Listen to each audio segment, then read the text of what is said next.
welcome back to my channel. Today I will teach you about identities यानी कि सर्व समीकाएं. आज मैं आपको सर्व समीकाओं के प्रयोग से गुणनखंड पढ़ाने वाली हूँ. प्रश्नावली 9.2 में जो पहला प्रश्न है उसमें आपसे कहा गया है 4x का वर्ग धन 20xy धन 25y वर्ग का गुणनखंड कीजिए.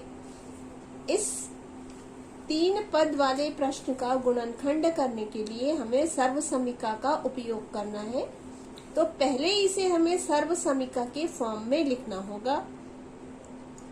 सर्व समीका में आप जानते हैं कि पहला पद जो होता है वो वर्ग होता है. a का वर्ग धन दूसरा पद धन तीसरा पद भी जो होता है वो भी वर्ग ही होता है, जैसे b का वर्ग.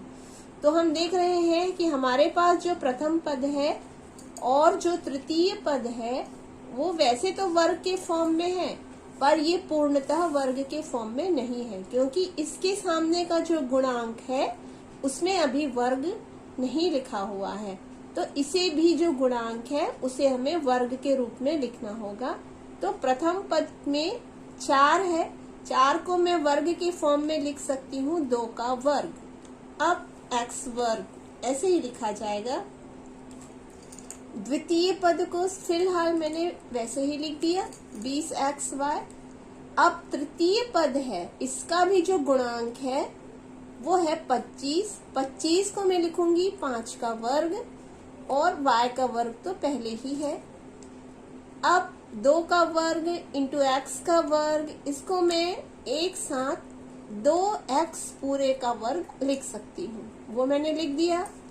द्वितीय पद को फिलहाल छोड़ रही हूँ. तृतीय पद को मैं लिख सकती हूँ 5y का पूरे का वर्ग. आप देख रहे हैं मुझे प्रथम पद में प्राप्त हुआ 2x और तृतीय पद में प्राप्त हुआ 5y. अगर मैं प्रथम पद का गुणा तृतीय पद से करती हूँ और इसका 2 गुना लिखती हूँ तो मुझे द्वितीय पद प्राप्त हो जाएगा. ये देख लीजिए, 2 दूनी 4, 4 पंचे 20 और x y का उससे मैं यदि गुणा करती हूँ तो मुझे प्राप्त होगा 20xy.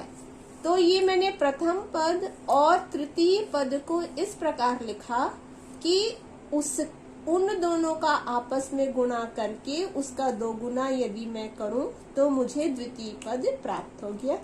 ये मैंने दिए गए प्रश्न को सर्व समीका के फॉर्म में लिख दिया. चूंकि ये धनात्मक संक्रियाएं हैं इनके मध्य, तो आप आसानी से देख सकते हैं कि ये सर्व समीका पहले के रूप में है.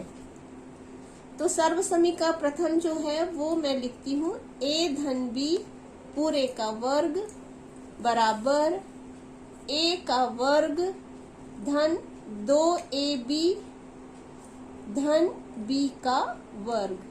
इससे मैं तुलना करूंगी. आप देख रहे हैं सर्व समीका का जो राइट साइड है वो मेरे दिए गए प्रश्न के समान है. तो सर्व समीका के राइट साइड में प्रथम पद है a और मेरा प्रथम पद है 2x.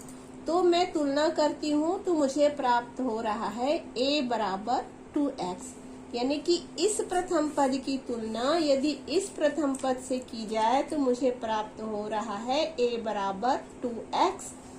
और तृतीय पद की यदि मैं तुलना करूं तो मुझे प्राप्त हो रहा है b बराबर 5y.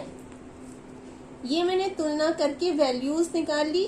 a की वैल्यू मुझे प्राप्त हुई 2x और b की वैल्यू प्राप्त हुई 5y. अब सर्व समीका को मैं इस फॉर्म में लिख सकती हूँ. अभी आप देख रहे हैं आपका प्रश्न इस राइट साइड के बराबर है, तो आप अपने प्रश्न को इस तरीके से लिख सकते हैं. पहले मैं प्रश्न उतार लूंगी. 2x का वर्ग धन 2 गुणित 2x गुणित 5y धन 5y पूरे का वर्ग. ये मैंने प्रश्न को एक बार फिर से लिख लिया.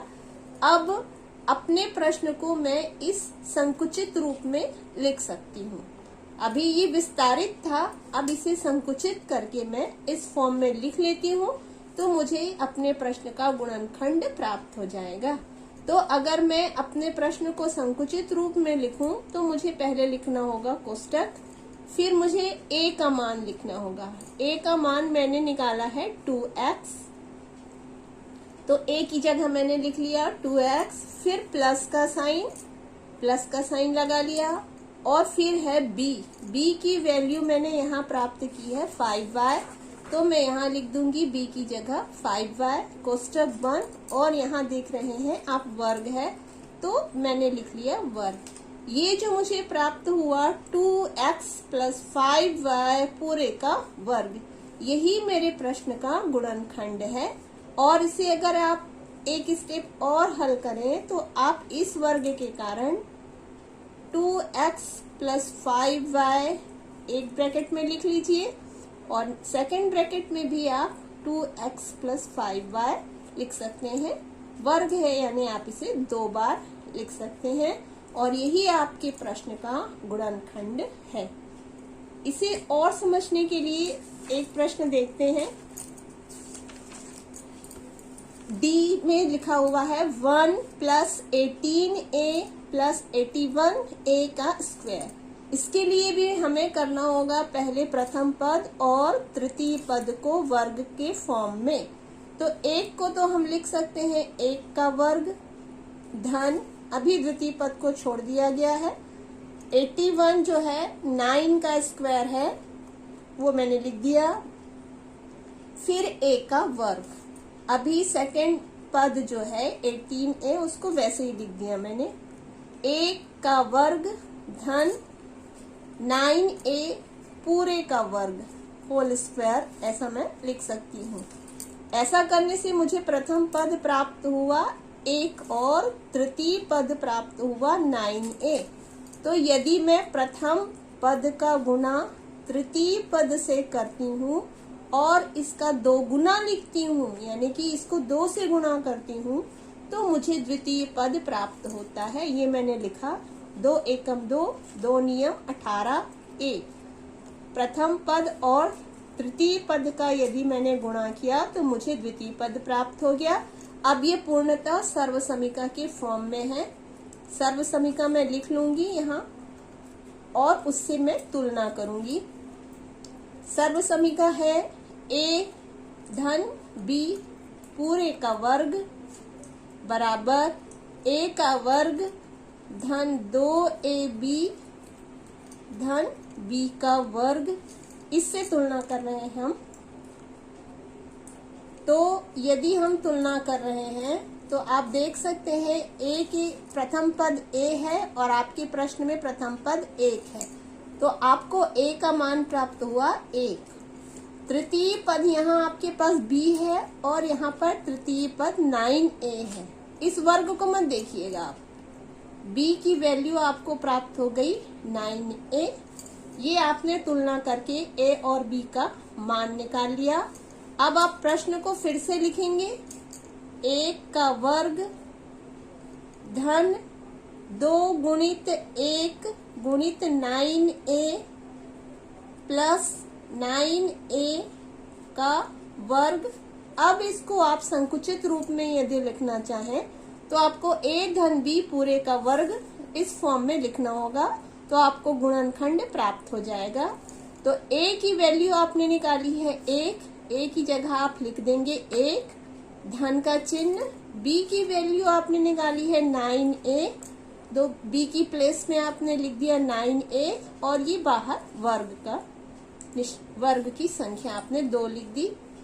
चूंकि वर्ग है इसलिए आप इसको लिख सकते हैं 1 धन 9a, फिर 1 प्लस 9a एक बार फिर से लिख सकते हैं।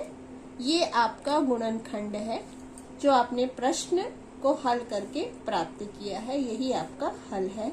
इसी प्रकार एक और प्रश्न है, p का वर्ग धन p धन 1/4। अगर इसको भी वही किया जाए तो ये तो ऑलरेडी वर्ग के फॉर्म में है प्रथम पद। द्वितीय पद को मैंने अभी कुछ नहीं किया। तृतीय पद को अगर मैं वर्ग के फॉर्म में लिखूं तो 1 को मैं लिख सकती हूँ 1 का वर्ग और 4 को लिख सकती हूँ 2 का वर्ग। इसको अगले स्टेप में लिख दिया जाए तो देखिए इसको मैं लिख सकती हूँ 1/2 पूरे का वर्ग।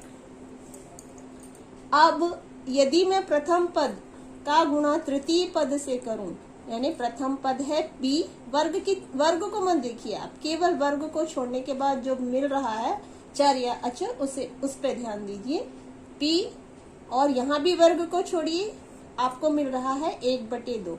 यदि प्रथम पद और तृतीय पद का गुणा करती हूँ फिर इसको 2 गुना करती हूँ, यानी कि 2 से गुणा करती हूँ, तो मुझे तृतीय पद प्राप्त होता है। क्या ये देख रहे हैं आप, आपने गुणा किया। अगर आप गुणा करते समय इसको कैंसिल कर दे 2 और 2 को, तो अगले स्टेप में आपको प्राप्त होता है p का वर्ग। यहाँ पर केवल p बच रहा है, 2 कैंसिल हो गए हैं और ये बच रहा है 1/2 का वर्ग। यानी स्पष्ट है कि यदि आपने प्रथम पद का गुणा तृतीय पद से कर लिया और उसका 2 गुना लिखा तो आपको द्वितीय पद प्राप्त हो गया।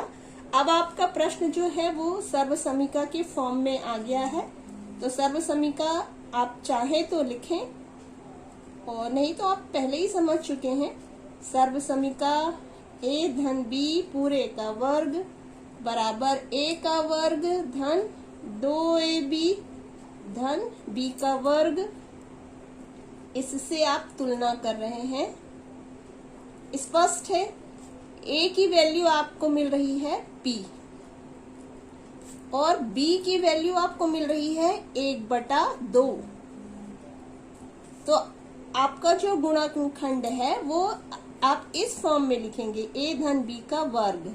चाहे तो आप इसे लिख लें, प्रश्न को लिख लें तो ज्यादा बेटर होगा। p का वर्ग धन p धन 1/2 का वर्ग। अब आपको सर्वसमीका का जो लेफ्ट साइड है उसके फॉर्म में आपको इसे लिखना होगा, तो आपको गुणनखंड प्राप्त हो जाएगा। ये आप पहले लिखेंगे कोष्ठक, फिर लिखेंगे a का मान आपने लिया है p लिख लिया आपने, फिर प्लस का साइन, b की वैल्यू आपने निकाली है 1/2, वो आपने लिख लिया, फिर वर्ग। ये आपका गुणनखंड है p धन 1/2 पूरे का वर्ग। आप इसको एक बार और एक्सपाउंड कर सकते हैं इस प्रकार लिखकर p धन 1/2, इसे आप 2 बार लिख लीजिए p धन 1/2। वर्ग होने के कारण आपने इसे 2 बार लिख लिया और यही जो है वो आपका गुणनखंड है आपकी प्रश्न का। Thank you. इसी प्रकार आप बाकी क्वेश्चंस भी हल कर सकते हैं बाकी नेक्स्ट वीडियो में।